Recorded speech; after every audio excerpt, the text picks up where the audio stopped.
Здравейте, приятели, аз съм с Gamer Единство и ние ще поправим този лаптоп и по време на видеото, за да не ми е скучно, ще гледам клипче на таблета ми. За това, хайде да започваме това видео. И казвайте както искате. Да започваме видеото.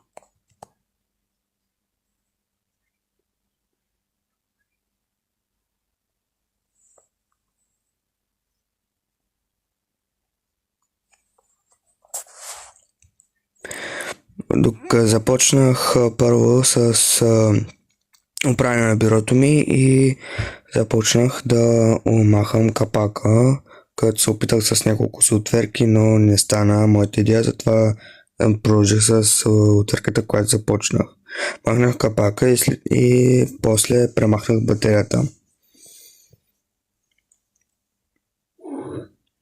И сложих болчетата при батерията, за да не ги изгубя. След това махам другите болчета на самия капак на самата стойка или там както се казваше, нося сега. Махаме болчетата, за да махнем цялата къща, после антената на самия лаптоп.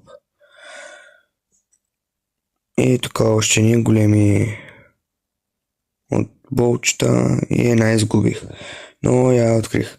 Махнах това за хард диска и после започнах да махам другите части, другите важни части. Симус батерията и да.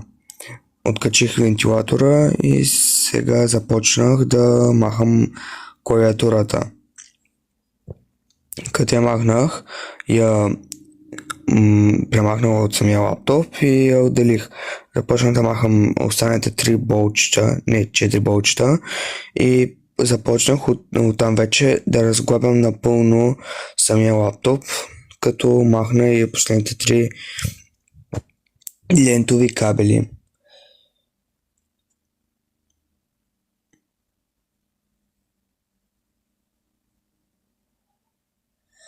Започнах първо с отварянето на капака отпреде и след това започнах от лявата и дясната страна да го разглавям. Но тогава се сетих, че забравих да махна и други болчета и продължих с премахването на капака.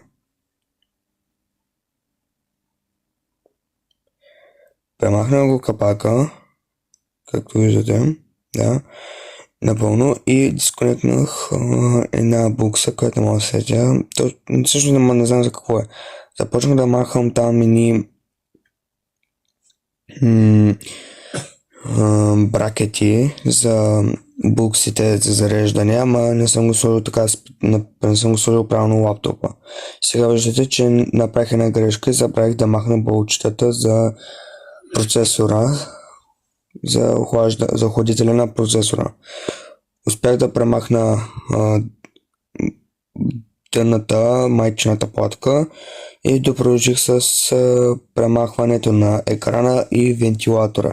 Разгледах всичките части и да. Докато тук се чуих как да махна самия екран, докато накрая се сетих как го направя, но и също гледах отстрани клипче, както виждате там замазаното, там се вижда и да. И сега започвам да връщам всичките части по местата си, а пък термопасата ще сменя, когато имам вече термопаса естествено, но за сега така оставям без да я пипам. Пък този лаптоп не забравих да ви спомена, че той не работи. Ще бъде за бъдещ експеримент, който ще се опитам да експериментирам, като махна неговата му платка и сложа нова, защото тази мисля, че не работи. Сложих антените, свързах ги, върнах ги на място, имат тези карти, тези кабелчета антенови. И да, отне малко дълго време да ги вкарам на мястото си, но успях. Върнах майчината платка на мястото и Върнах единствения болт, който там седеше. Свързах буксата за хард диска или SSD тук, ако там ще се сложи. Предпочитам SSD. И да, то всеки го предпочита. Да продължаваме. Върнах болчето и сега започнах да оглеждам и продължих с сглобянето, като първо оправих се там с процесора. След това вързах да, връщах отгоре капака и започнах да свързвам самите лентови кабели, но открих няколко си проблеми и ми отне дълго време да го върна, но се сетих за проблема след като свързах тези лентови кабели. И един лентов кабел ми отне доста дълго време, за да го сложа на мястото.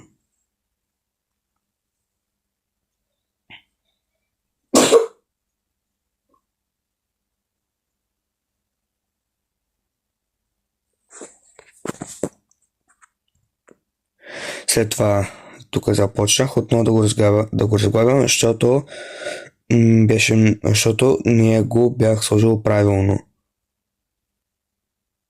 Да, и съм забравил и бракетите. Допродължихме с тук сглабянето на бракетите, сложихме ги и да. След това започнах да се занимавам. Този път много хубаво го сложих.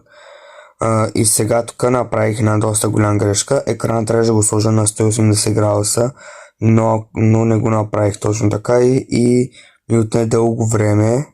Ето вече го направих. Но ми отне доста дълго време, за да сложа капака на правилното място. Но видях, че още не съм го направил правилно. С това продължих с разглабянето и изглабянето, докато не го сложа накрая на правилно както си.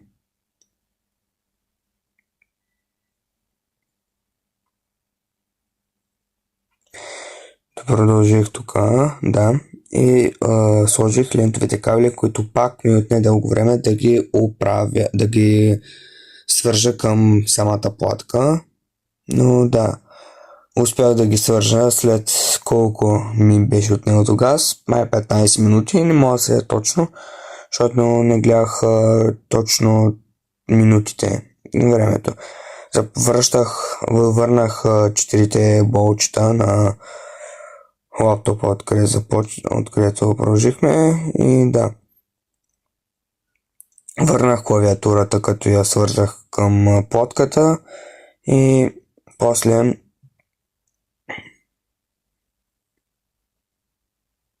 затворих монитора и продължих с сглабянето. Започнах първо с болчетата, които да не ги изгубя. Първо тях започнах да ги слагам и после Semus Wi-Fi антената, после Semus батерията за самия лаптоп, на който и разбих буксата. И да, този лаптоп е стационарен, но ако открия естествено нова подка и да, ще стане чисто нов лаптоп. Но пак ви казвам, не знам дали ще мога да го направя. Но ще бъде пак експеримент. Да продължим. Тук ми отне малко дълго време да свържа антените. И после да.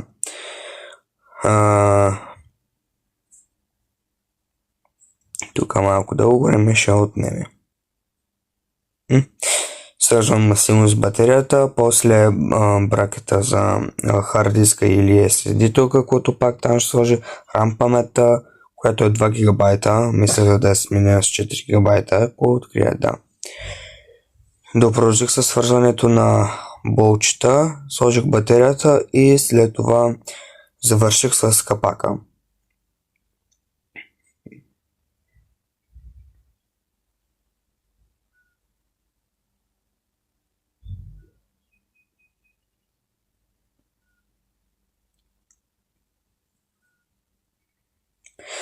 Завъртам последните болтчета и приключвам с лаптопа.